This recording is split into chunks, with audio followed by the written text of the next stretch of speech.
Magandang gabi, Batangas. Narito po tayo ngayon sa Barangay 5, isa sa pinagmamalaki ng lungsod na Batangas. Dahilan na Barangay 5 ay isa po sa nagkamit ng mga Green Awards dito po sa Dangal ng Lungsod Awards 2011 at noong pong 2010 ay nagkamit ng pinakamalinis at pinakalunti ang Barangay Award. So, andito po tayo at talaga masasabi nating Paskong Pasko na.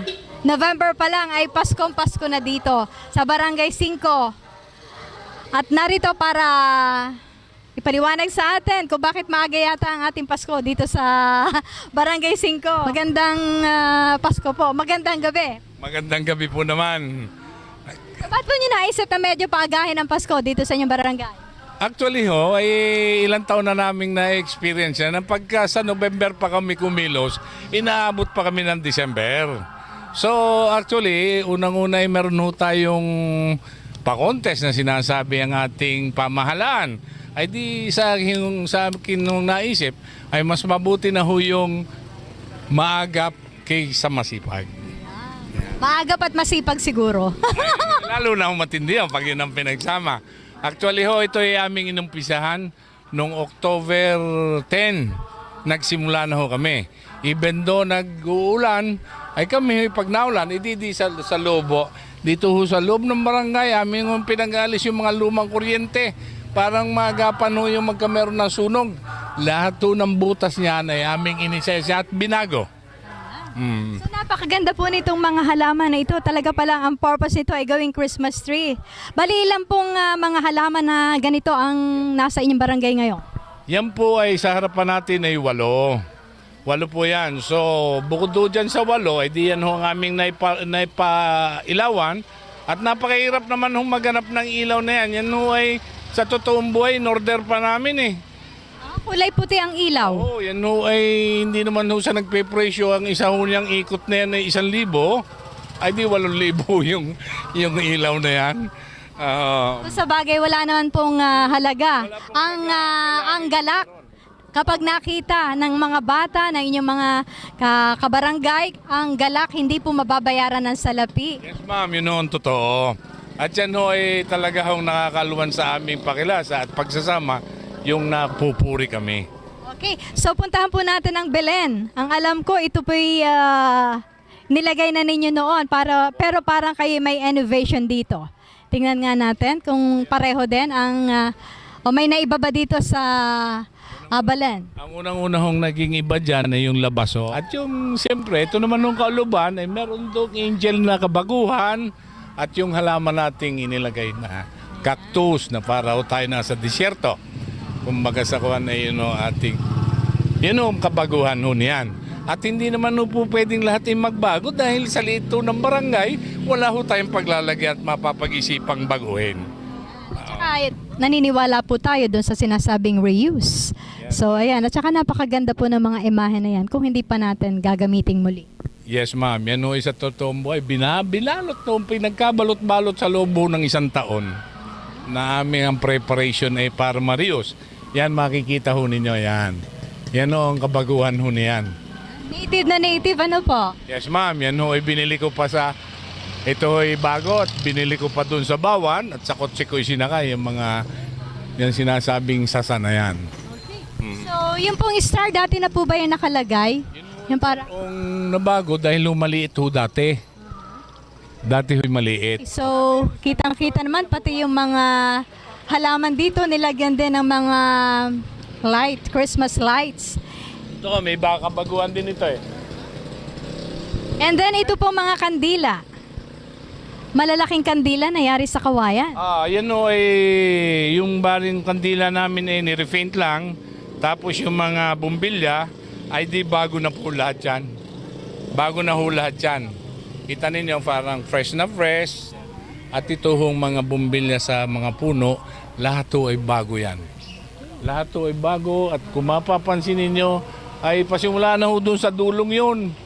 Parang medyo malayo pa, ay may parang naisip ko na mas maganda ilagyan na rin yun. Siguro ang iba ay pupunta lang dito para magpa-picture, ano po? Meron na ho ng mga nagpapapicture at natutuwa. Lalo na ho yung mga kabataan, kababaihan, ay talaga hong natigil dito. Napansin ko rin po itong native na pamaypay. Ma'am, yun o, ay aking pinagawa ho doon sa aking dalawang konsihalis na babae. Sabi ko, total naman kayo mga babae. Yan ito'y ganito inyong gawin at ako inyong sundin. Kuminsan nga ho ako nakukasabi ko, salo, isang linggo na kang pinagagawa. Wala pa. Ay, kailangan magawa na yan bago sila maimbitahan dito. Ano po ba kailan ninyo ini-launch yung parang meron kayong Christmas lights on o parang switch on? Ito po ba kailan pa? Bakit hindi nyo kami agad tinawag? Kailan pa ho ito? Ay kami, may isang linggo na naka-switch on at tinitingnan ho namin kung ano pa mga kakulangan. So more or less kompleto na. Parang yung sa inyong... Yun o, nga ngayon umilaw. Yan. Yung Puntahan nga ho natin. Puntahan nga po natin itong loob. na may lalagay dyan siguro. Ayan. Parang halaman. Ito, bago rin ito. Okay. So ayan, merong signage. Signage ng Merry Christmas, Happy New Year. Yan ho, bago rin ho yan. Tsaka kung makikita ninyo, lahat ho'y bago yan. Yung mga balls na yan. Ito ng mga flowers na diretso. Bago na ho yan, yung mga luma, inalis na. Opo. Napakalinis. Nawala nga po yung mga kable-kable na eyesore, no? Inalis na ho namin. Oho. Puntahan ho natin ang loob ng inyong barangay hall. Talaga namang tawag dito. Feel mo yung spirito ng Christmas na talagang dapat nating ipagsaya ang pagsilang ng ating Niño Jesus. Yes, ma'am. Bukod doon yan, yung mapapansin ninyo, yung wishing well natin, kagabilaan ho, kahapon lang natapos yung pinatapatan ko siya ng spotlight. Kaya pansin na pansin ho nyo yung attraction niya sa gabi. Naririyan makikita. At yun ang mga sinasabi, naririyan ang wishing well. Punta ho tayo. Ayan, ano yung wishing well na ito? Term for to describe a well where it was thought. Okay, so ano po yung gist nitong wishing well? Bakit po kayo naglagay dito ng wishing well? Ayun ho ay wala ho talagang target na maglagay dyan. Ako ho ay sa pamamasyal ay nakakita baga ho ako ng parang ano kaya maganda sa barangay. I mean, meron nung nakita kong naka-display na yan ang mismo ang itsura. Sabi ko parang maganda itong ilagay sa barangay at yun namang aking kaunting garden doon ay ako na ho ang anong tawag yan? Hindi, ako na ho nag-landscape po niyan. Aking idea ho lahat ito, pati ho yung mga masitera, inalis ko na ho yung magugulo. Okay. Ang alam ko po sa wishing well, magwi-wish kayo. Lalagay ng coins, marami ng coins at May nakalagay naman ho dito eh. Yan ang tradition of dropping pennies in pounds and fountains. Ano kalagay nan? Stems from this. Coins would be placed there as a gift for the deity to show appreciation. Okay. At siguro po yung mga nagwi-wish dito, nag-grant ano po? Basta't maniwala.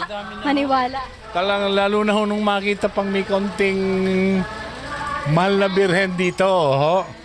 Sabi nila, siguro nga sana. Nagkukano sila, nagdalagay sila ng 5 pesos. Doon po naman sa bahagi ng inyong function hall, masasabi natin, talagang maayos din itong mga parang tree na rin ho.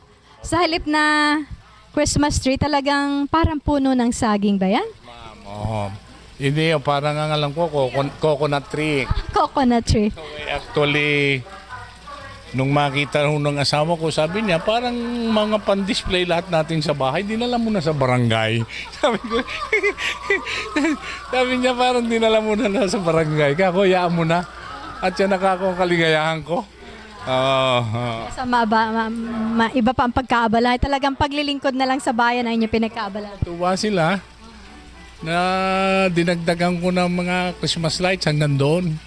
Natuwa yung mga may bahay.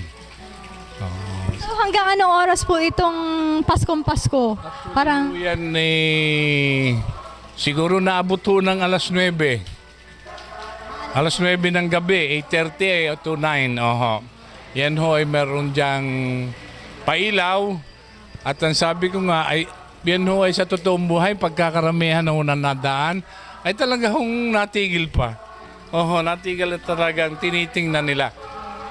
So, sige ha, puntahan nga ho natin yung medyo padulo doon. Ayan, so talaga namang ang mga opisyales ng barangay ay nakaantabay, ano? Ayan, ayan, meron pa ho din eh. Okay, so, okay. Ayan, meron pa palang ano, Santa Claus. Ano ho? Oho. Yan ang naiiba, another innovation. At saka ito ho, talagang iniisip ko, paano magkakailaw ito? So kumuha ako talaga ng electrician, nagawa mo ng paraan para malagyan natin ng ilaw. Kaya ho itong pagdedecor lang namin, inabot ho ng simula no October 10, isang buwan no. Patapos, Preparation, ano? isang buwan ho preparation. Hindi ho basta inilagay talaga hong yung mga flow ng current niyan kung saan isasaksak. Yan. Dapat talagang safe. Di po ba? Dapat Talagang safe na hindi ho sila hindi makakasunog. Tapos ho din nung isang araw, di pinalagyan ko na. Yan. Hindi na po niyo bahayan. Hindi na po barangay hall. So, Di yan hanggang doon para naman makitang sila ay halos kasama naman talaga din Ay kumaari daw hanggang doon ay sabi ko, kumaari nga tayo po pwede, di atin lalagyan. Ay, oo. bagay malayo pa ho ang Disyembre. Baka merong Nakikita niyo yun, nagsimula kayo dito, yan sabay-sabay. Yan ipinokos mo din Brad. Yan. Sabay-sabay ang kanilang pagkutitap. Nakikita nila, oo. Yung cycle na yon talagang sabay-sabay.